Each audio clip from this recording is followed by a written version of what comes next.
How does a man rebuild after his best friend destroys his career and tells him to enjoy poverty?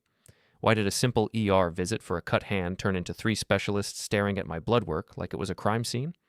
How could my DNA connect me to someone I never even met? My name is Elias Mercer. I'm 38 years old, and until 3 months ago, I was a senior systems engineer making $200,000 a year. I didn't drive a flashy car. I didn't wear expensive watches. I kept my head down, did my work, and trusted the people around me. That was my first mistake. The second mistake was believing that loyalty mattered more than optics. The morning it started, I didn't notice anything wrong. I walked into the open plan office on the 3rd floor of the tech campus, nodded at a few teammates, and sat down at my desk. The building smelled like fresh coffee and carpet cleaner. Sunlight cut through the glass walls in sharp angles. Everything looked normal, but normal had already left. I opened my calendar and frowned. 2 meetings were missing. One was the weekly architecture review. The other was a planning session I'd been running for 6 months.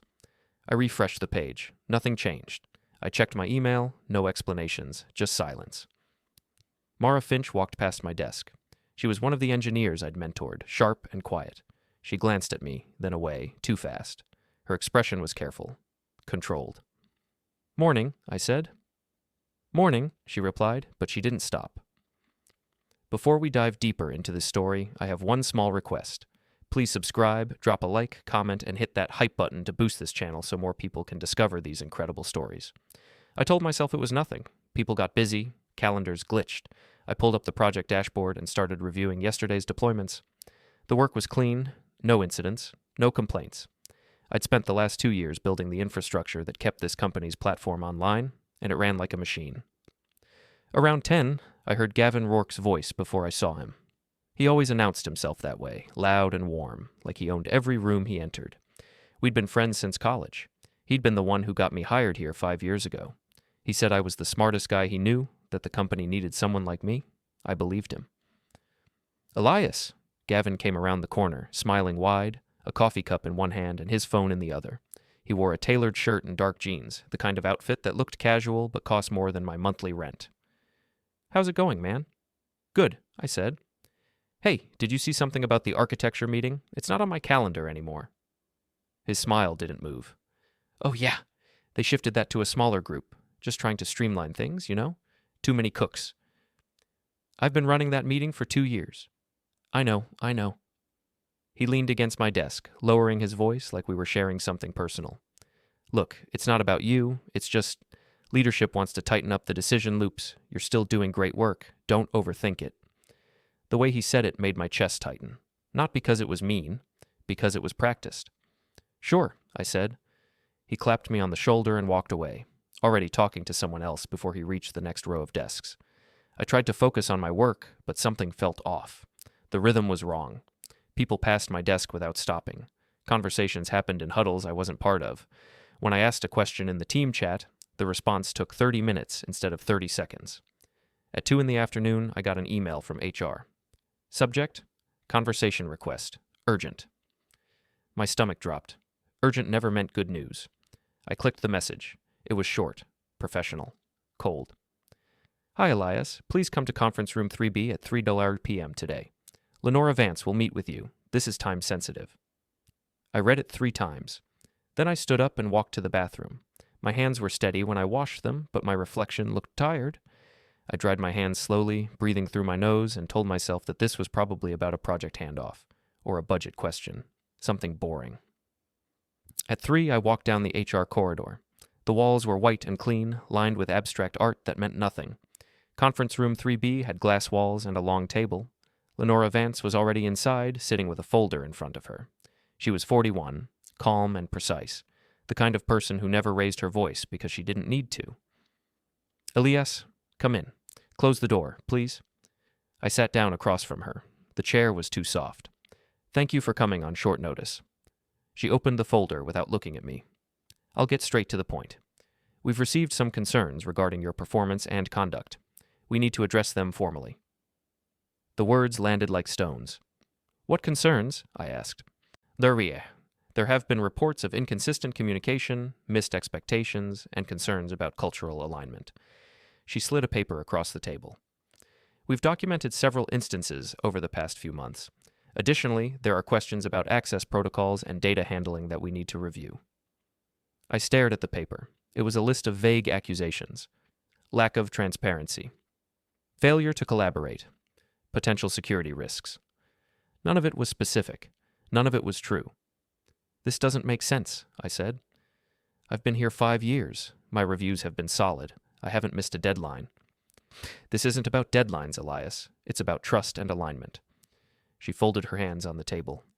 Given the nature of the concerns, we're placing you on immediate administrative leave while we conduct a formal review. We'll need your badge and your laptop.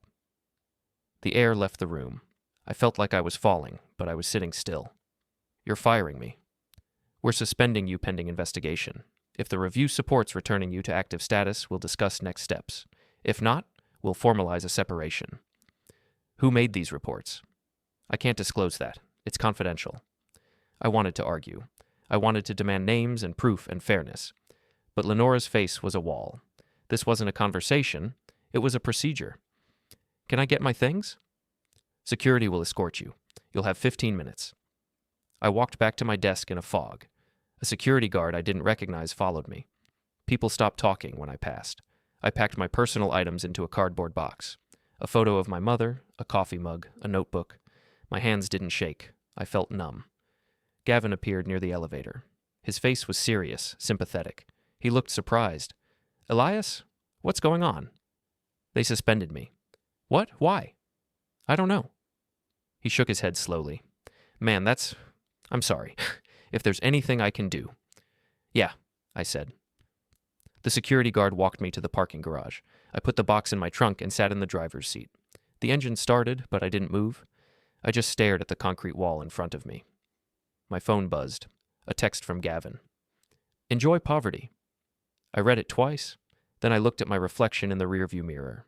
My face was calm, my hands were still, but something inside me had just broken in a way that would never heal, and I realized for the first time that this had been planned. I didn't sleep that night. I sat at my kitchen table with my laptop open, scrolling through old emails and calendar entries. The apartment was quiet except for the hum of the refrigerator. I made coffee at 2 a.m. and drank it black, staring at the screen like it owed me an answer. Gavin Rourke had been my friend for 16 years. We met in college, sophomore year, in an operating systems class. He sat next to me on the first day and asked to borrow a pen. By the end of the semester, we were studying together, building projects together, talking about the future like it was something we'd share. After graduation, we both landed jobs at different companies. We stayed close, we texted every week, we met for drinks. When he got married, I was in the wedding. When I got promoted, he sent a bottle of bourbon to my apartment with a card that said, "You earned it." 5 years ago, Gavin called me. He'd just started working at a mid-sized tech company that was scaling fast. They needed a senior engineer who could build systems that wouldn't collapse under growth. He said I was the best person he knew for the job. He vouched for me, walked my resume straight to the hiring manager. I got the offer in 2 weeks. I thought he was helping me. Now, staring at the timeline I was building on a spreadsheet, I saw something different. In the first year, everything was smooth. Gavin and I worked on separate teams, but we grabbed lunch a few times a month. He introduced me to people. He made me feel like I belonged. I was earning $140,000. He was earning $90,000. He joked about it sometimes, called himself the poor one, laughed it off. In the second year, I got promoted. My salary jumped to $170,000. Gavin stayed at $95,000. The jokes got sharper. Must be nice, he'd say when I mentioned a project. Some of us just aren't lucky like you. I told him it wasn't luck. I worked 70-hour weeks. I fixed problems no one else wanted to touch. But he'd just smile and change the subject. In the third year, I made senior engineer, $200,000. Gavin was still in the same role, same salary. He stopped grabbing lunch. He stopped texting as much. When we did talk, he'd introduce me to new people with a specific phrase. This is Elias, the quiet guy, keeps to himself. It didn't sound like an insult, but it felt like one. In the fourth year, the distance grew. Gavin started networking harder, showing up at company events, shaking hands, laughing louder. He became the guy everyone knew. I stayed at my desk, shipping code, fixing outages, making sure the platform didn't collapse. People liked Gavin. They remembered him. They forgot me. And now, in the fifth year, I was gone. I leaned back in my chair and rubbed my eyes. The coffee was cold. The sun was starting to rise. I felt like I'd been hit by a truck, but I wasn't angry. I was just empty. I tried applying to new jobs. I updated my resume, sent it to recruiters, reached out to old contacts. The responses were polite but vague. We'll keep you in mind. Not the right fit at this time. We've decided to move forward with other candidates. One recruiter was more direct. We had a phone call, and halfway through she paused. Elias, I have to ask, is there anything I should know about your last role? Anything that might come up in a reference check? Like what? I don't know. I've seen your background. You should be getting offers. But something's not lining up. What do you mean? I can't say more than that. Just be aware that people talk. She ended the call shortly after. I sat there holding the phone, staring at the wall. The story had already spread. Gavin, or someone like him, had made sure of it. I spent 2 weeks applying, then 3, then 4. My savings account started shrinking. I stopped going out. I stopped calling my mother because I didn't want to explain what had happened. I just stayed inside, sending applications into the void and waiting for responses that never came. At 6 weeks, I got a call from a facilities contractor. They were hiring janitors for a corporate campus. The pay was $18 an hour. No benefits, no prestige, just mop floors, empty trash, stay invisible. I took the job. On my first day, they gave me a uniform, dark blue pants, a gray shirt with the company logo. I reported to Theo Park, the building facilities manager. He was 40, calm, didn't waste words. You're overqualified, he said, looking at my application. I need the work. He studied me for a moment, then nodded. Fair enough. Show up on time. Do the work. Don't make my life harder. I won't. Good. You'll be assigned to the tech campus on Meridian Drive. You start Monday. The tech campus on Meridian Drive. The same building I used to work in. I didn't react. I just nodded. Got it. Theo handed me a badge and a key to the supply closet. Most people don't last long in this job. It's not glamorous. But if you're serious, you'll do fine. I'm serious. He shook my hand. Welcome aboard. I walked out of his office and sat in my car for 10 minutes, staring at the badge in my hand. My name was printed at the bottom. My photo looked tired. The campus on Meridian Drive, Gavin's building, the place where I used to matter. Now I'd be cleaning the floors while people like him walked past without seeing me. I started the engine and drove home. When I got there, I opened my laptop and added one more line to the spreadsheet I'd been building. A single word, centered at the top. Timeline. Then I circled a date on my calendar, a hospital appointment, something routine, a physical I'd been putting off. I didn't know why it felt important, but something in my chest told me to keep it. The first shift at the tech campus felt like walking through a ghost town. I reported to the service entrance at 6 in the morning, an hour before most employees arrived. The sun was still low, casting long shadows across the parking lot. I badged in through a side door and took the service elevator to the 3rd floor. The supply closet was tucked into a corner near the freight elevator. It smelled like bleach and cardboard. I pulled on gloves, loaded a cart with cleaning supplies, and pushed it into the hallway. The building was quiet except for the hum of the ventilation system. I started in the break room, wiped down counters, emptied trash, mopped the floor. The work was simple, repetitive, mechanical. I kept my head down and moved through the space like I wasn't there. At 7:30, people started arriving. I heard voices in the hallway, laughter, the sound of laptop bags hitting desks. I stayed in the corners, cleaning glass partitions, refilling paper towels, avoiding eye contact. No one looked at me. To them, I was invisible, just another worker in a gray shirt, part of the background. But I saw everything. I saw the morning routines, the coffee runs, the casual conversations about weekends and projects. I heard names I recognized, people I used to work with, people who used to ask me questions, who used to respect my opinion. Now they walked past me like I was furniture. Around 7:45, I was cleaning near the main workspace when I heard a familiar voice, a woman's laugh. I looked up and saw Mara Finch walking in with another engineer. They were talking about a deployment issue. The latency spike happened again last night, the other engineer said. Did anyone check the cache configuration? Mara asked. No one knows how. Elias used to handle that. Mara's expression changed, just for a second. Something uncomfortable crossed her face. Yeah, she said quietly. He did. They kept walking. Mara glanced in my direction, but I'd already turned away. I focused on wiping down a desk that didn't need cleaning. I wondered if she knew I was here. If any of them knew. Probably not.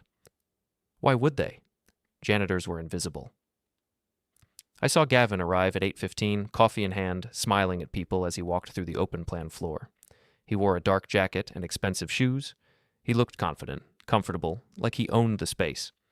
He stopped at someone's desk, a younger engineer, maybe 25. Gavin leaned against the partition, casual and friendly. "How's the new feature coming?" Gavin asked. "Good. Almost done." "Excellent. Make sure you document it well. We need to show leadership that we're moving fast." "Will do." Gavin clapped him on the shoulder. "You're doing great work. Keep it up." The engineer smiled, pleased. Gavin moved on, repeating the same routine at the next desk. Friendly, encouraging, visible. Not the... I turned away before he could see me and pushed my cart toward the executive floor. The executive floor was different, quieter. The carpet was thicker. The air smelled like leather and fresh flowers. Glass-walled offices lined the perimeter, each one filled with expensive furniture and views of the city. I was cleaning near a conference room when I heard voices inside. The door was cracked open. I didn't stop to listen. I just kept working, wiping down the glass partition. "We did the right thing," a man's voice said. "The risk was too high." "I agree," another voice replied. "But we need to make sure the story stays consistent. If anyone asks, we followed procedure." Gavin handled it well. He flagged the concerns early. That's what good leadership looks like. I kept my face neutral and moved to the next panel. My hands didn't shake. My breathing didn't change. But inside, something cold and sharp settled into place. They weren't talking about a security risk. They were talking about a story. And Gavin was the hero. I finished the glass and moved to empty the trash can near the conference room door. Through the gap, I could see 3 men in suits. One was Calder Vance, the interim CTU. I recognized his voice. "What about the replacement?" someone asked.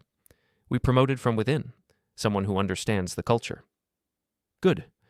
We can't afford another situation like that." "Another situation like that. Like me?"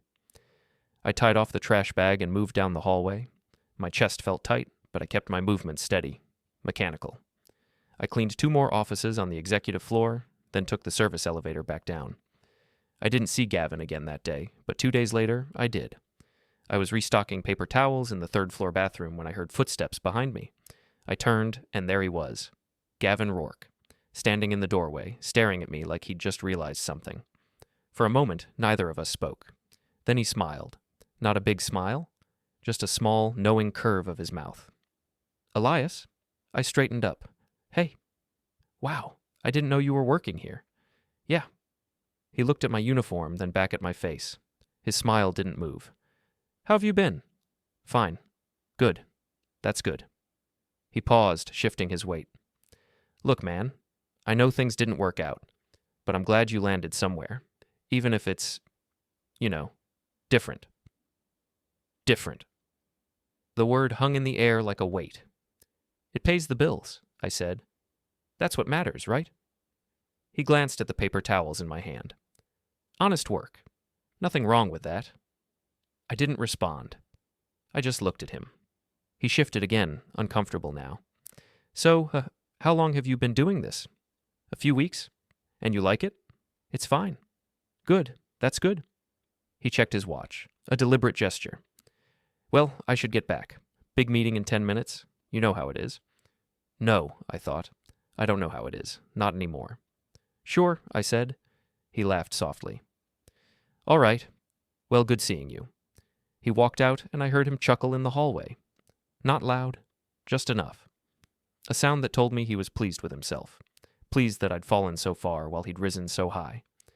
I stood there for a moment, holding the paper towels, staring at the empty doorway. Then I finished restocking and left the bathroom. My jaw was tight, my chest felt hollow, but my mind was clear. I went back to the supply closet, pulled out my phone, and opened a note-taking app. I started writing dates, meetings, timeline. I listed every moment I could remember where things had shifted, the meetings I'd been removed from, the questions Gavin had asked about access protocols, the concerns HR mentioned, the way Gavin always seemed calm when I was blindsided. I wrote down the conversation I'd overheard on the executive floor, verbatim, every word I could remember. We did the right thing. The risk was too high. Gavin handled it well. He flagged the concerns early. I didn't write accusations. I just wrote facts. Who, what, when. Later that afternoon, during my lunch break, I sat in my car in the parking lot and made more notes. I opened my old calendar app and scrolled back through the months before my suspension. March 15th. Architecture review meeting removed from my calendar. March 22nd. Gavin asked me about access protocols during a casual conversation in the break room. Hey, just curious. How do you handle credential rotations for the production systems? April 2nd.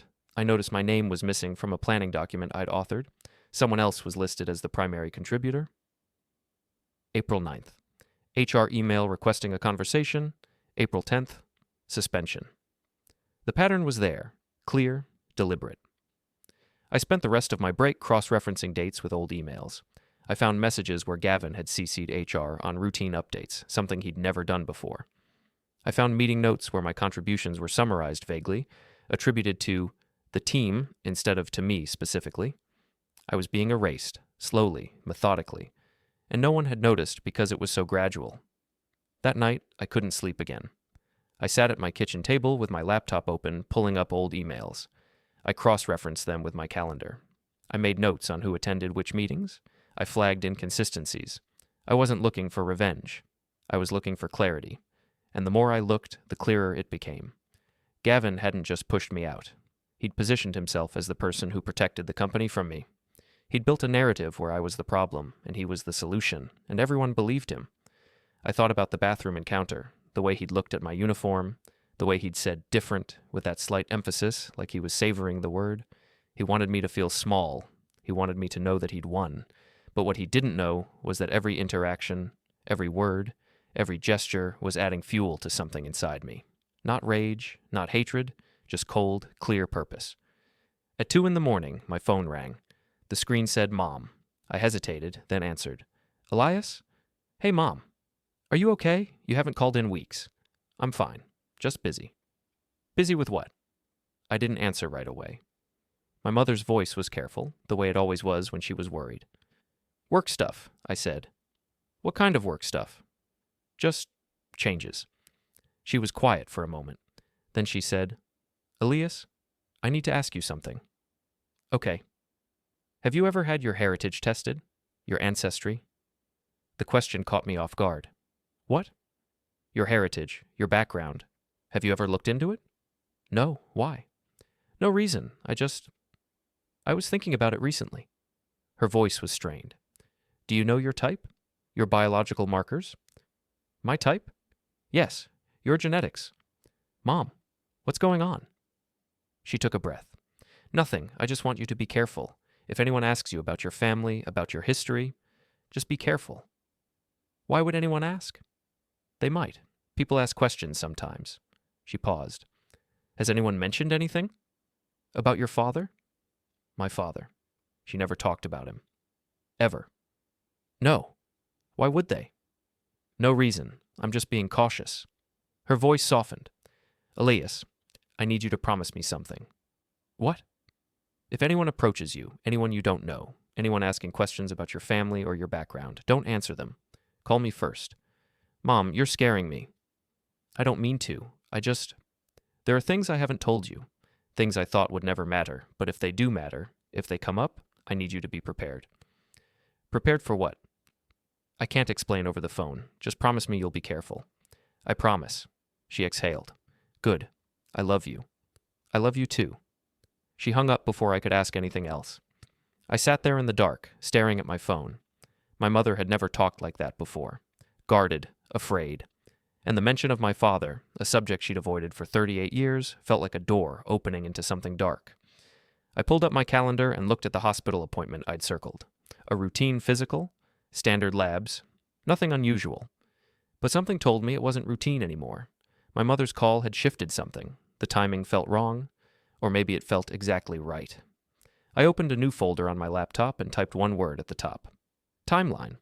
Then I added a second document. Questions. Under it, I wrote, Why is Mom worried about my heritage now? What does she know about my father? Why would anyone ask about my background? What does this have to do with Gavin? I stared at the screen. The questions felt disconnected, random, but I had a feeling they weren't. Somewhere, somehow, these pieces fit together. I just had to find out how. I saved both documents and closed the screen. The pieces were moving. I just didn't know how they fit yet. The cut on my hand happened on a Tuesday morning. I was emptying a trash bin near the loading dock when the metal edge caught my palm. It wasn't deep, but it bled more than I expected. I wrapped it in paper towels and kept working. By lunch, the paper towels were soaked. I tried to clean it again in the bathroom, but the bleeding wouldn't stop. My hand throbbed. I looked at my reflection in the mirror and made a decision. I drove to the emergency room.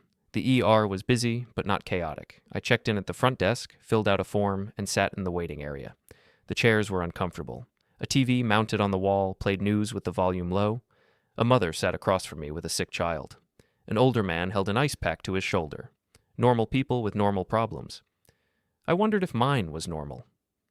A nurse called my name after 20 minutes. She was young, efficient, didn't waste time on small talk. What happened? Cut my hand on a metal edge. She led me to an exam room and gestured to the table. Have a seat. Let me take a look. She cleaned the wound and inspected it under a bright light. Her hands were steady, professional. It's not deep, but we'll want to make sure it's clean. We'll do a quick panel just to be safe. Any allergies? No. Great, I'll draw some samples and the doctor will check on you in a bit. She drew 2 vials, labeled them, and left. I sat on the exam table, staring at the white walls. The room smelled like antiseptic and latex. I could hear voices in the hallway. Footsteps, the beep of machines. I pulled out my phone and checked my messages. Nothing. No calls, no texts. Just silence. I thought about Gavin, about the bathroom encounter, about the way he'd looked at me in that uniform. Then I thought about my mother's call, the strange questions, the fear in her voice. I put the phone away and waited. 15 minutes later, a doctor walked in. She was in her mid-40s, calm and practical. Her name tag said Dr. Naomi Kessler. Elias? That's me. She looked at my hand, nodded, and sat down on a rolling stool. The wound looks fine. We'll bandage it and send you home, but I do want to talk to you about something. My chest tightened. Okay. She pulled out a tablet and scrolled through something. Her expression didn't change, but her eyes stayed on the screen a little too long. Your samples came back with an anomaly. It's not a health issue, but it flags something unusual in your genetic markers. We're going to run a confirmation test and have a specialist take a look. What kind of anomaly? I can't say yet. It's not dangerous. Just unexpected. She didn't sound worried, but she didn't sound casual either. How long will that take? Not long, just sit tight. She left. I sat there for another 30 minutes, then an hour. People walked past the door, voices echoed in the hallway. My hand stopped throbbing, but my chest felt tight. I thought about leaving, just walking out, but something told me not to. Finally, 3 people walked in. Dr. Kessler, a man in his 50s with graying hair and a precise, almost cold expression, and a woman in her 40s with sharp eyes and a clipboard. Dr. Kessler gestured to the others. Elias, this is Dr. Soren Valdez, a genetics specialist, and Dr. Priya Boehner from hematology. They'd like to talk to you about your results. I looked at all 3 of them. Okay. Dr. Valdez sat down and folded his hands. His movements were careful, measured. Mr. Mercer, your samples show a genetic marker pattern that's unusual. It indicates a close familial relation to someone with a very specific profile, close enough that it shouldn't be coincidental. A familial relation? Like a relative? Correct. A parent or sibling level match. I don't have any siblings, and my father isn't in my life. That's what makes this interesting. He pulled out a printed sheet. The profile you're matching is linked to a registered individual, a man named Quentin Hale. The name didn't mean anything to me. I stared at him. Who's that? Mr. Hale is a prominent figure. He's connected to several corporations, including some with ties to the tech industry. His genetic profile is on file due to certain legal and corporate protocols. And you're saying I'm related to him? The markers suggest a very high probability, close enough that we need to verify it through proper channels. Dr. Boehner spoke next. Her voice was sharper. The reason this flagged is because Mr. Hale's profile is part of a restricted database. When your sample hit a match, it triggered an automatic alert. We're required to follow up. I felt like the walls were closing in. Why would my DNA be linked to someone like that? That's what we need to confirm, Dr. Valdez said. We'll run a secondary test with proper chain of custody protocols. If the match holds, you'll be informed of the next steps. What kind of next steps? That depends on verification. Legal, medical, possibly corporate, depending on how this information intersects with existing agreements or structures. I didn't understand half of what he was saying, but I understood the tone. This wasn't routine. This was something that changed things. Dr. Priya leaned forward. Mr. Mercer, I need to ask you some questions. Do you know anything about your father's background? No. My mother never talked about him. Never? Not once. Do you know why? She said it was complicated. I stopped asking when I was a kid. And your mother's family? Are there any records? Any history? She grew up in a small town, moved away young. I don't know much beyond that. Dr. Valdez made a note on his tablet. Has anyone ever approached you about your family history? Any inquiries? Any unusual questions? I thought about my mother's call, the strange timing. My mother called me recently. She asked about my heritage. She sounded worried. When was this? A few days ago. Did she say why? No. She just told me to be careful if anyone asked questions. The three doctors exchanged glances. Something passed between them. A silent conversation. Dr. Kessler stepped forward. For now, we're just confirming. You're not in trouble, but we do need to document this properly. Fine. They drew more samples. They took photos of my ID. They asked for my full name, date of origin, mother's name. I answered every question. My hands were steady. My voice was calm. But inside, I felt like I was standing on the edge of something I couldn't see. Dr. Valdez handed me a card when they finished.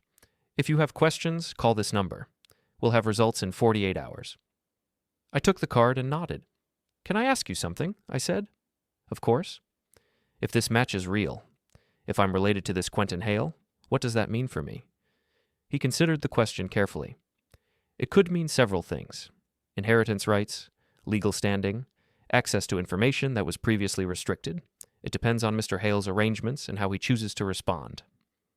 And if he doesn't want to respond, the genetic connection exists regardless of his preferences, but how it's handled is up to the parties involved.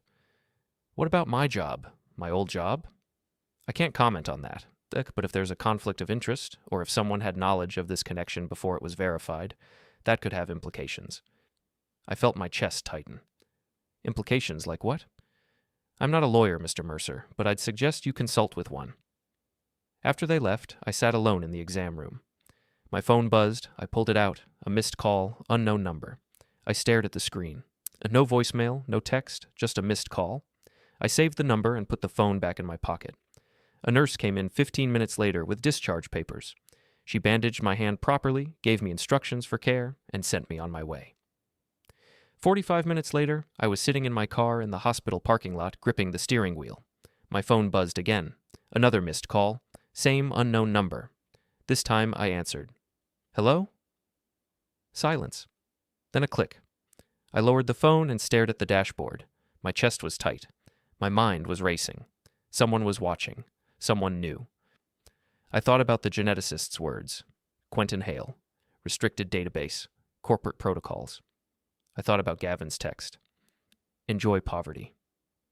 I thought about my mother's voice on the phone, careful and afraid, and I realized that everything I thought I knew about my life was about to change. I started the engine and drove home. When I got there, I opened my laptop and typed the name into a search engine. Quentin Hale. The results loaded slowly, and when they did, my stomach dropped. Quentin Hale, founder, investor, board member, connected to half a dozen companies, including the one I used to work for, articles about him, photos at corporate events, board announcements, regulatory filings. He was in his early 60s, gray hair, sharp features, the kind of face that belonged on magazine covers and boardroom portraits. I clicked on an article from 2 years ago. Quentin Hale expands portfolio with strategic acquisition in tech sector. Another article from last year. Hale consolidates board positions across 3 major firms. He wasn't just connected, he was powerful. And according to the genetics test, he was my father. I sat back in my chair and stared at the screen. Then I picked up my phone and called the number Dr. Valdez had given me. A woman answered. Genetics verification services? This is Elias Mercer. I need to talk about the verification process. And I need to know what this means legally. One moment, please. Hold music played. I waited. A man's voice came on the line. Mr. Mercer, this is Director Barnes. Dr. Valdez briefed me on your situation. How can I help? I need to know what happens next. If this match is confirmed, what are the legal steps? That depends on several factors. Mr. Hale's existing arrangements. your interest in pursuing recognition, whether this information intersects with any ongoing legal or corporate matters.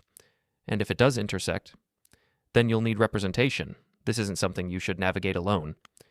Can you recommend someone? I can provide a list of attorneys who specialize in this area. But Mr. Mercer, I need to warn you. This kind of discovery can be complicated. It can open doors, but it can also create conflicts. Be prepared for that. I understand. We'll schedule a follow-up. Bring documentation, and Mr. Mercer? Yeah? Be prepared. This kind of discovery has implications. I understand. I hung up and looked at the folder on my desktop. Timeline. I opened it and added one more line. Quentin Hale, genetic match, verified pending. Then I added another document. Questions, Part 2.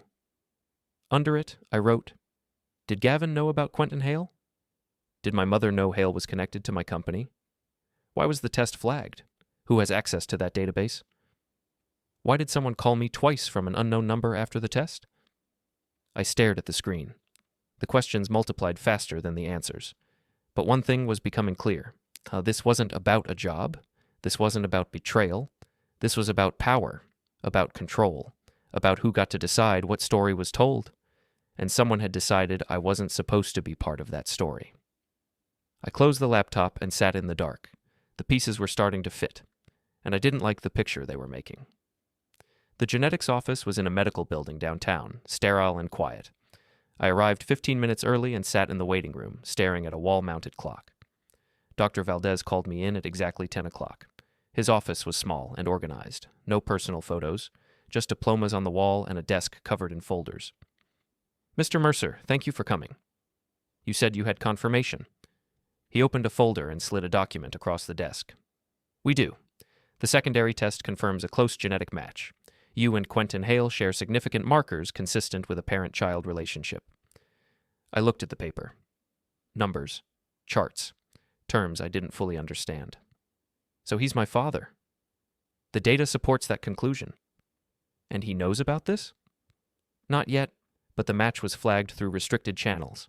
That means certain parties will be notified. What parties?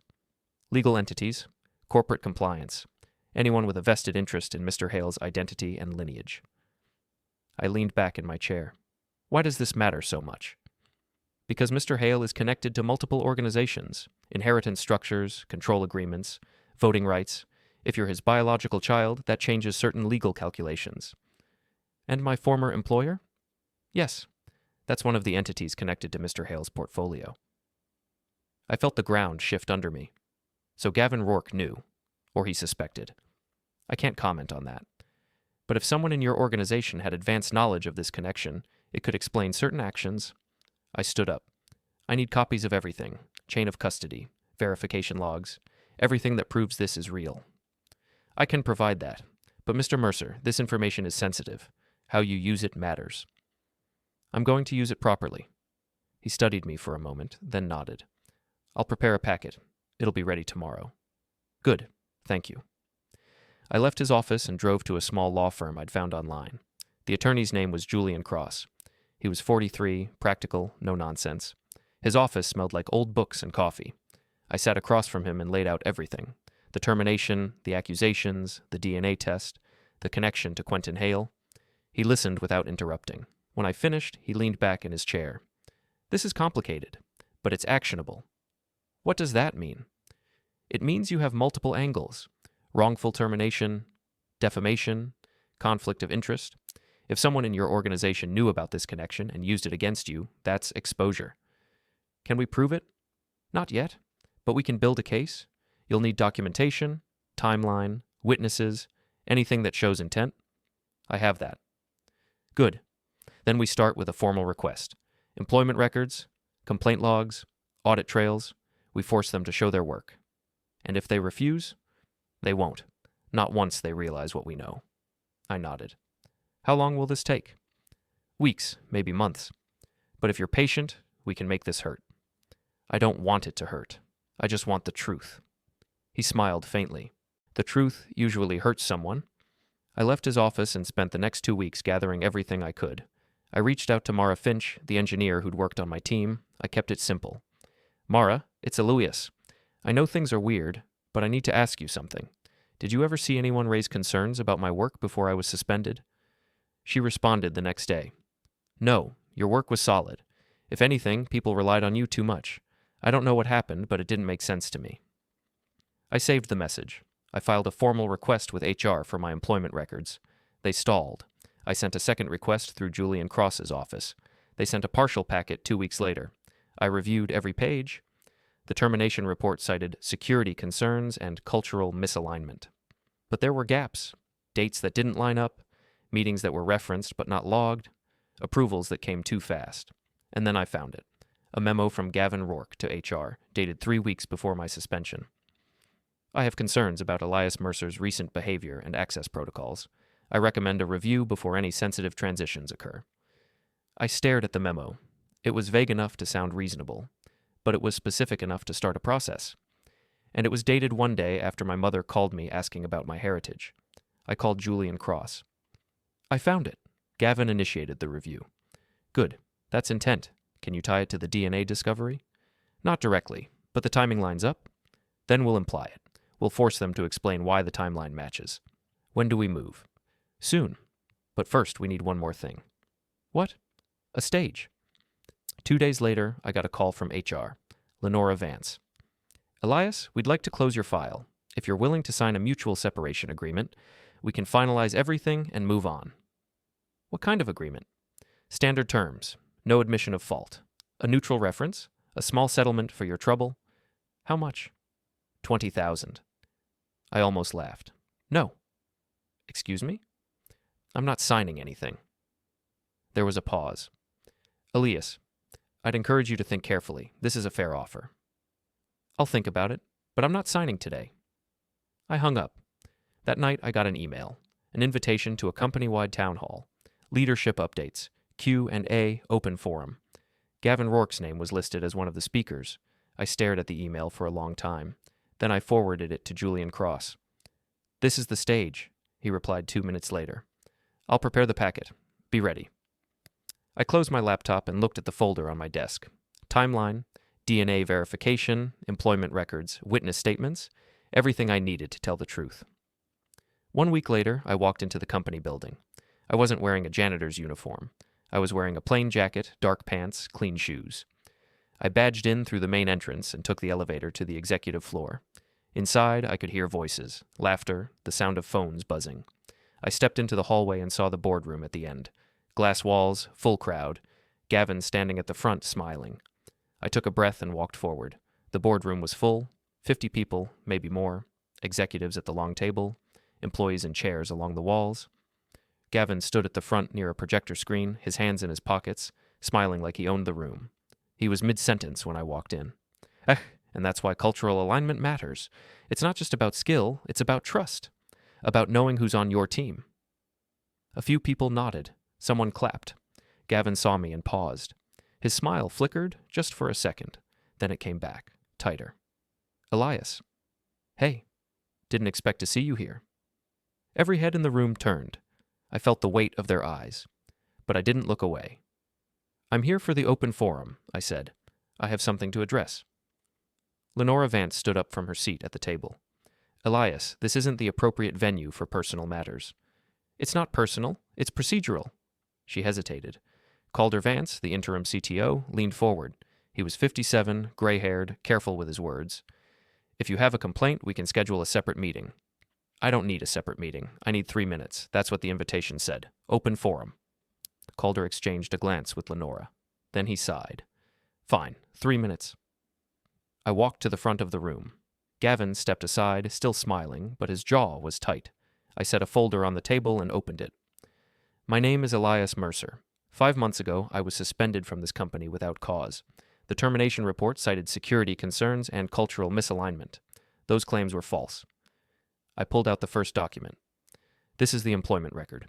It shows I had 5 years of solid performance. No disciplinary actions, no missed deadlines, no complaints. I slid it across the table. Calder picked it up. This is the timeline of my suspension. It started 3 weeks after a memo from Gavin Rourke recommending a review. That memo was vague. It didn't cite specific incidents. It just raised concerns. I pulled out the second document. This is the memo. Gavin's smile was gone now. Elias, I was doing my job. If I saw something that didn't seem right, I had to report it. You didn't see anything. You created a narrative. That's not true. Then explain the timing. I pulled out the third document. This is a verified DNA confirmation report. It shows I'm genetically related to Quentin Hale. The test was conducted by Dr. Soren Valdez at the University Medical Center. Chain of custody is documented. The match is confirmed. The room went silent. Lenora Vance stood up. Elias, this is highly inappropriate. That information is private. It's also relevant. Quentin Hale is connected to this company. He's on the board. He holds significant equity. And if I'm his biological child, that changes certain legal structures. Inheritance, control, voting rights. I looked at Gavin. You knew, or you suspected. That's why you pushed me out. You didn't want me here when this came to light. Gavin shook his head. This is insane. I didn't know anything about your DNA. I raised concerns because I saw behavior that worried me. What behavior? You were distant. You stopped engaging with the team. You seemed off. I was distant because you removed me from meetings. You isolated me. You built a story where I was the problem and you were the hero.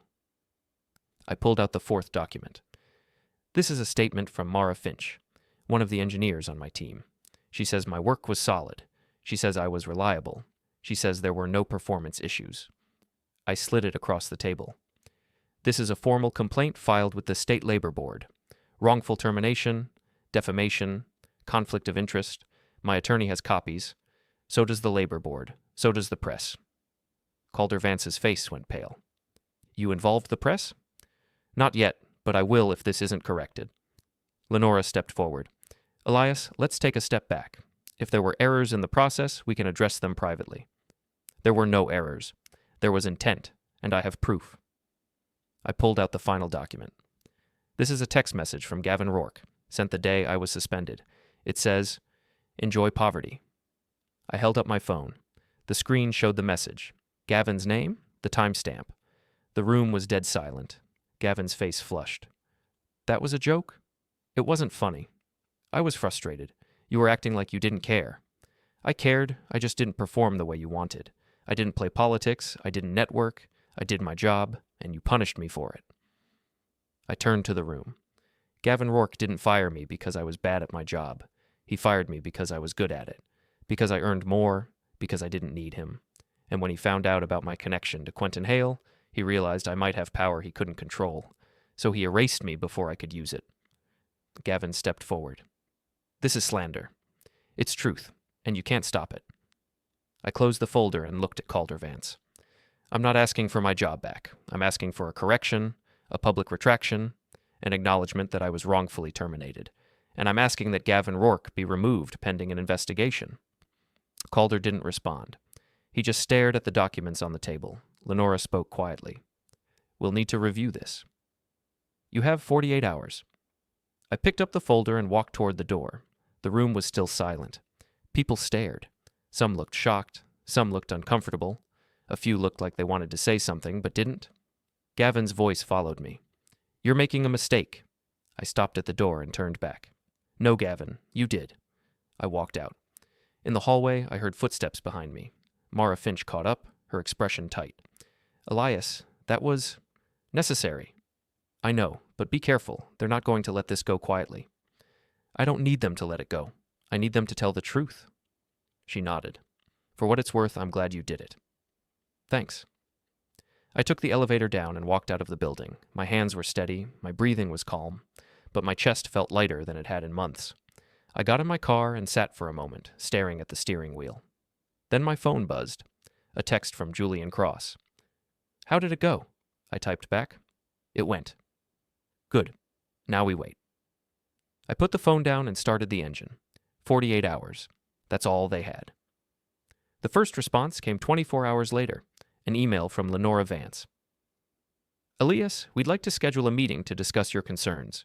Please contact my office at your earliest convenience. I forwarded it to Julian Cross without replying. He called me 10 minutes later. Don't meet with them alone. I wasn't planning to. Good.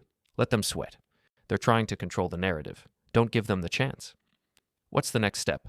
We wait. If they don't respond properly, we escalate. Labor Board, public filing, whatever it takes. And Gavin? If they're smart, they'll suspend him pending investigation. If they're not, we'll make them regret it.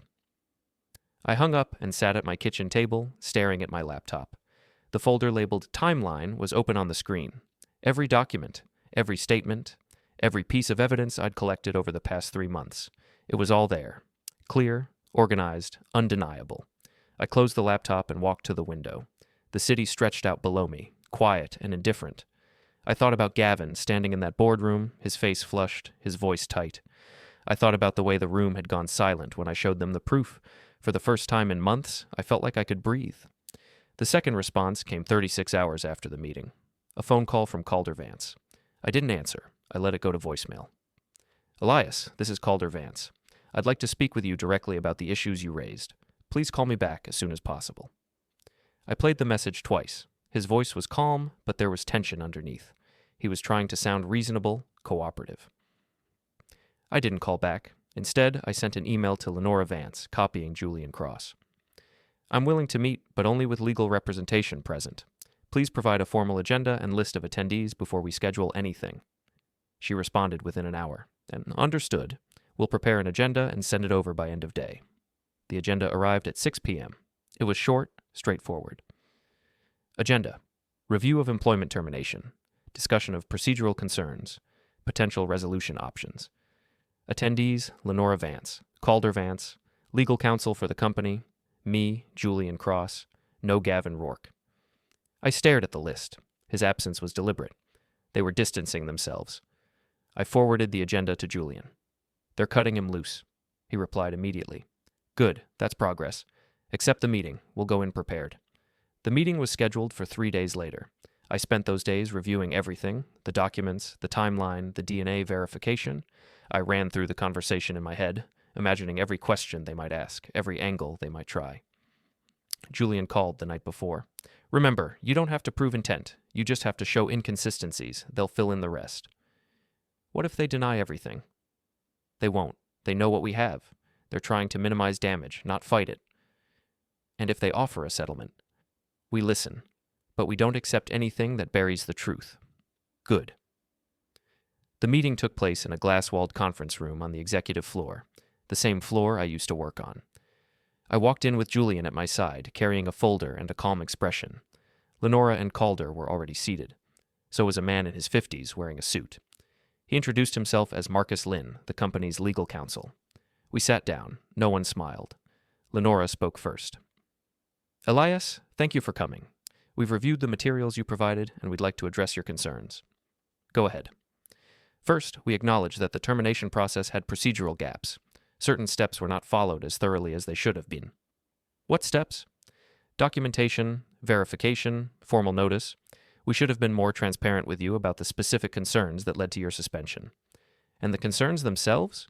Were they valid? She paused. That's more complicated. Julian leaned forward. No, it's not. Either there were legitimate performance issues, or there weren't. Which is it? Marcus Lynn spoke. The concerns were raised in good faith, but in hindsight, they may not have been sufficient to justify immediate suspension. So, they were false? We're saying they were incomplete. I kept my voice steady. Incomplete because they were designed to look real without being real. Gavin Rourke created a narrative. He pushed that narrative to HR, and you acted on it without verifying the facts. Calder shifted in his seat. Gavin was acting in what he believed was the company's best interest. He was acting in his own interest, and you let him. Lenora held up a hand.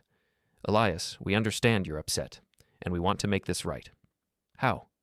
We're prepared to offer a full reinstatement, your position, your salary, a formal retraction of the termination, and a settlement to compensate for the disruption. What about Gavin? She hesitated. Gavin Rourke has been placed on administrative leave pending an internal review. Pending? Or permanent? That depends on the findings. I looked at Julian. He nodded slightly. I turned back to Lenora. Here's what I want. A public correction, not a private retraction. A statement that says I was wrongfully terminated, that the accusations were unfounded, and that the company takes responsibility. I want Gavin's removal to be permanent, and I want access to the full investigation report. Marcus Lynn frowned. A public correction could expose the company to liability. You're already exposed. I have the documents, I have the timeline, I have the DNA verification. If I take this public, you lose control of the story. We could fight this. You could, but you won't win. The room went quiet. Finally, Calder spoke. What about reinstatement? Do you even want to come back? I thought about it. The office, the people, the building I'd helped build. No, he blinked. No? I don't want the job back. I want the truth on record. I want my name cleared, and I want Gavin Rourke held accountable. Lenora glanced at Marcus. He nodded. We can work with that, she said. Good. Then draft the statement. I'll review it. If it's acceptable, we'll settle. If not, I'll file publicly. Julian pulled a document from his folder and slid it across the table. Here's a draft of what we're proposing. You have 48 hours to respond. Marcus picked it up and scanned it. His expression tightened, but he didn't argue. We'll review it. Good. We stood up. No handshakes, no pleasantries. Just a clean exit. As we walked out, Julian muttered, They're going to accept. How do you know? Because they're terrified. You handed them a loaded situation, and they don't want it going off in public. What about Gavin? He's done. They'll cut him loose to save themselves. We took the elevator down. When we reached the lobby, Julian stopped and looked at me. You did it, Elias. You won. I didn't win. I just got the truth on record. That's the same thing. I didn't respond. I just walked out of the building and into the parking lot. My phone buzzed, a text from an unknown number. You're making a mistake. I stared at the screen. It was Gavin. I didn't reply. I just deleted the message and put the phone away. 48 hours. That's all he had left. The company's response came exactly 47 hours later. An email from Marcus Lynn with an attached document. Elias, please review the attached statement. If acceptable, we can finalize the agreement and move forward. I opened the attachment. It was 2 pages. Clean, professional, direct. Statement of correction. The company acknowledges that the termination of Elias Mercer was conducted without sufficient procedural review. The concerns cited in the termination report were not adequately verified. Mr. Mercer's employment record demonstrates consistent performance and professionalism. The company retracts the termination and offers a formal apology for the disruption caused. Additionally, Gavin Rourke has been removed from his position pending the outcome of an internal investigation into procedural failures. I read it 3 times. Then I forwarded it to Julian Cross. He called me 5 minutes later. It's good. They're taking responsibility without admitting liability. That's as strong as we're going to get. What about Gavin? Removed pending investigation is corporate speak for he's done. They're not bringing him back. And the public part? They'll post it on the internal portal and include it in any reference checks. That's enforceable. If they don't follow through, we can take action. All right. So, do we accept? I thought about it. The statement was clear, the accountability was real, and Gavin's career was over. Yes. Good. I'll send the final agreement. Once you sign, it's done. I hung up and sat at my kitchen table. The folder labeled Timeline was still open on my laptop. I closed it and moved it to an archive folder. Then I stood up and walked to the window. It was over. The next day, I received a formal letter from the company. Apology, retraction, settlement, everything in writing. I signed it and sent it back. 2 days later, the statement went live on the company's internal portal.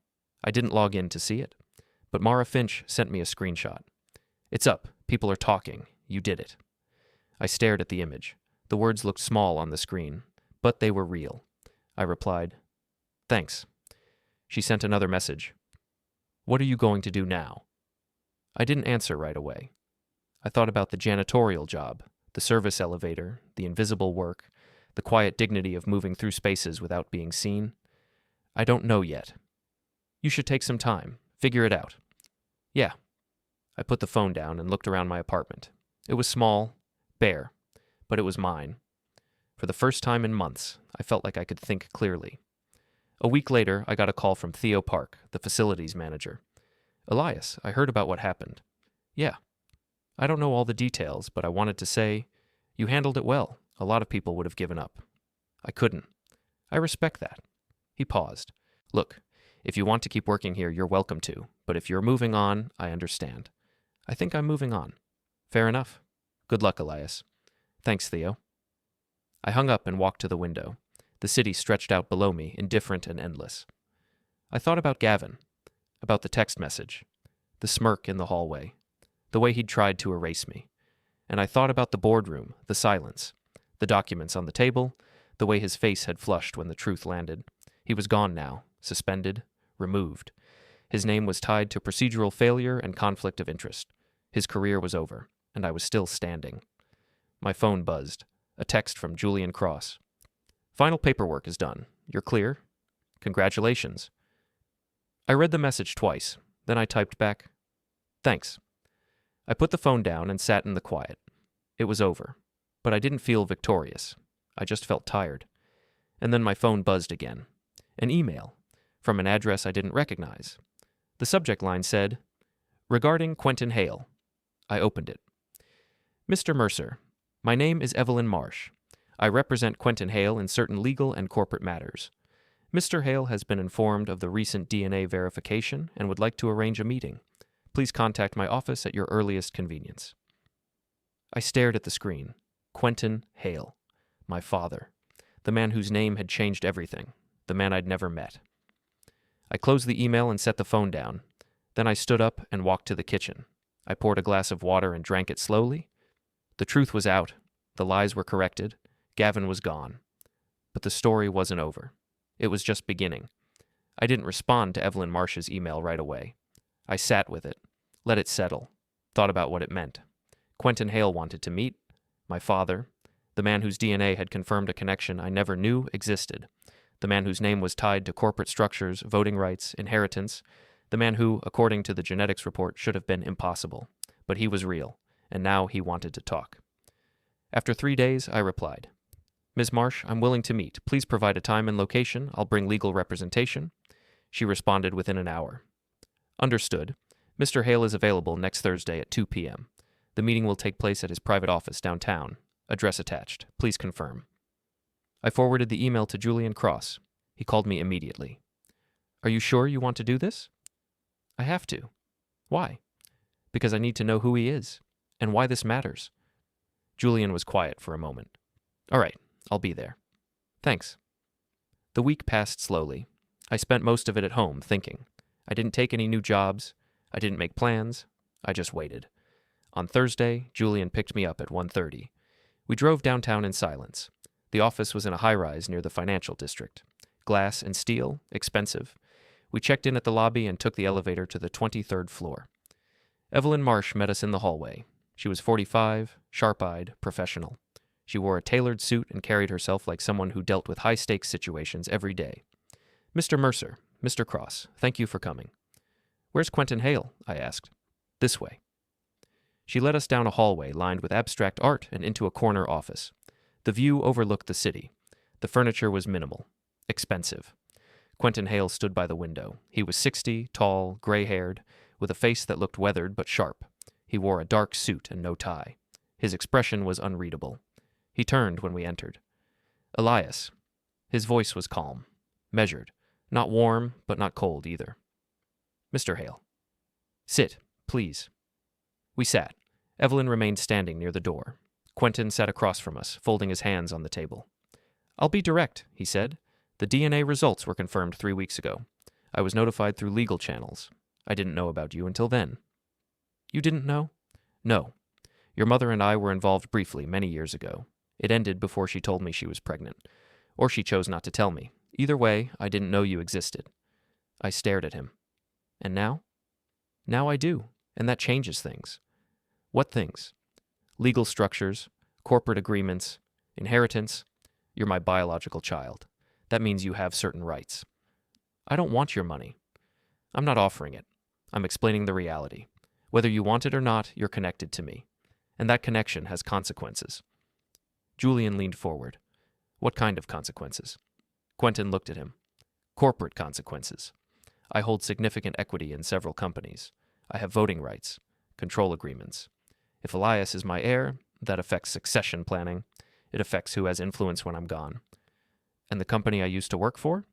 Yes, that's one of them." I felt the weight of it settle. So Gavin knew, or suspected. Possibly. Or someone told him. Either way, his actions make sense in that context. He wasn't just removing a competitor. He was removing someone who could challenge his position long term. So he destroyed my career to protect himself. "Yes," I sat back. "And you?" What do you want from me? Nothing. I'm not asking for a relationship. I'm not asking for forgiveness. I'm just making sure you understand the situation. I understand. Good. He paused. There's one more thing. What? The company you used to work for is holding a board meeting next week. Gavin Rourke will be formally removed. But there's also a vote on executive restructuring, leadership, strategy. I'm attending. Why does that matter to me? Because you have a right to attend. As my biological child, you have a legal claim to observer status. Not voting rights, but presence. I stared at him. You want me to be there? I think you should be. Not because I'm asking, but because you've earned it. Julian glanced at me. I didn't respond right away. I just thought about it. The boardroom. The place where Gavin had smiled and performed and controlled the narrative. The place where I'd laid out the truth and watched the room go silent. And now I could go back. Not as an employee, not as a victim, but as someone who belonged. I'll think about it, I said. Quentin nodded. That's all I ask. The meeting ended shortly after. Evelyn walked us to the elevator. As the doors closed, Julian looked at me. You're going to do it, aren't you? Yeah. Why? Because I want to see his face when I walk in. Julian smiled. Good. The board meeting was scheduled for the following Tuesday. I received a formal invitation from Evelyn Marsh. Observer status, no speaking rights. But presence. I accepted. On Tuesday, I put on a clean suit, the first one I'd worn in months. I drove to the company building and parked in the main lot. Not the service entrance, the front. I walked through the lobby, past the security desk, and took the elevator to the executive floor. The boardroom was at the end of the hallway. Glass walls, long table, full attendance. I walked in. Heads turned. Conversation stopped. Gavin was sitting near the middle of the table. His face went pale when he saw me. Quentin Hale was at the head of the table. He nodded once. I took a seat along the wall. Observer status. Silent and present. The meeting started. Agenda items, reports, strategy updates. Then they reached the final item. Formal removal of Gavin Rourke. Lenora Vance read the summary. Procedural failures. Conflict of interest. Breach of trust. The recommendation was unanimous. Gavin tried to speak. This is unfair. I was protecting the company. Calder Vance cut him off. You were protecting yourself, and it cost us credibility. The vote was called. Every hand went up. Gavin stood. His face was red. His voice was tight. You're all making a mistake. No one responded. He looked at me. This is your fault. I didn't say anything. I just looked at him. He grabbed his bag and walked out. The room was silent. Then Quentin Hale spoke. Next item. The meeting continued, but I didn't hear the rest. I just sat there, watching the empty chair where Gavin had been, and I realized it was over. Not just the fight, not just the betrayal. All of it. After the meeting, Quentin walked over to me. You came. Yeah. How do you feel? Tired. He nodded. That's fair. He handed me a card. If you ever want to talk, call me. No pressure, just an option. I took the card. Thanks. He walked away. I stood there for a moment, looking around the boardroom, the place where everything had ended, and everything had started. Then I walked out. I didn't go back to the building after that. I didn't need to. The statement was public. The truth was on record. Gavin was gone. My name was cleared. I spent the next week at home, doing nothing, just sitting, thinking, letting the weight of the past months lift. Julian called once to check in. How are you holding up? I'm fine. What's next? I don't know yet. Fair enough. Take your time. Mara Finch sent me a message. I don't know if you saw, but Gavin's LinkedIn is gone. People are talking. You did it. I didn't respond. My mother called. Elias, I heard what happened. I should have told you about Quentin sooner. I was afraid. It's okay, Mom. Is it? Yeah, it is. She was quiet for a moment. I'm proud of you. Thanks. We talked for a while, about nothing important. Just small things, normal things. When I hung up, I felt lighter. I walked to the window and looked out at the city. The sun was setting, the streets were busy. People moved below, living their lives, unaware of mine. I thought about Gavin, about the boardroom, about the way he'd looked at me when the vote was called. He'd tried to erase me, to make me disappear. But I was still here, and he wasn't. My phone buzzed. A notification, a news alert. Former executive removed from tech company following internal investigation into procedural misconduct.